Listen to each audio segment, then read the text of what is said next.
pacienti, no lekárov a oddelení je málo. Nádorové ochorenia u nás trápia desiatky tisíc ľudí. Dôležitá je dostupná liečba čo najbližšie k domovu. Ukážeme vám muža, ktorý je dôkazom toho, že aj 4. štádium rakoviny sa dá poraziť. Vyliečil som sa teoreticky, ja sa teraz neberem žiadnu ako lieky. Pánovi Kopálovi diagnostikovali pred 6 rokmi rakovinu hrubého čreva. Vo vysokom štádiu sa rozhodol zabojovať. Nasledovala chemoterapia. Som to dosť ťažko znášal, lebo som dostal výražky po celom tele. Poprosil som pani doktorku, aby už prestala, keď vybrala jednu dávku. Nebojte sa, pán inžinier, nebojte sa, pán inžinier.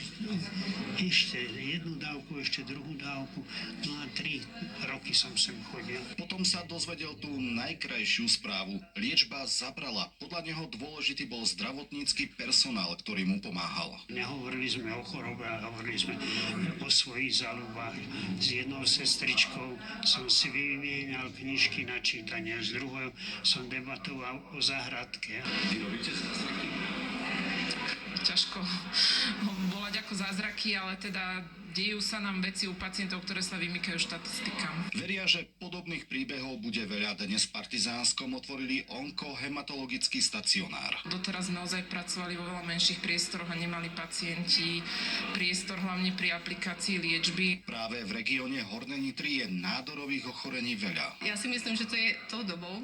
Proste žijeme veľmi rýchlu dobu, stresovú dobu. Z titulu minulosti spaľovania lignitu, najnekvalitnejšieho fosílneho paliva, kde sa emitovalo do ovzdušia mesačne 400 tón oxidu siličitého a v čase prevádzkových pokusov až 4000 tón oxidu siličitého. Vznik takýchto oddelení je podľa odborníkov mimoriadne dôležitý. Onkologických pacientov totiž pribúda. Vnímame aj to, že čoraz mladší ľudia. Z Partizánskeho Peter Ziman, televízia.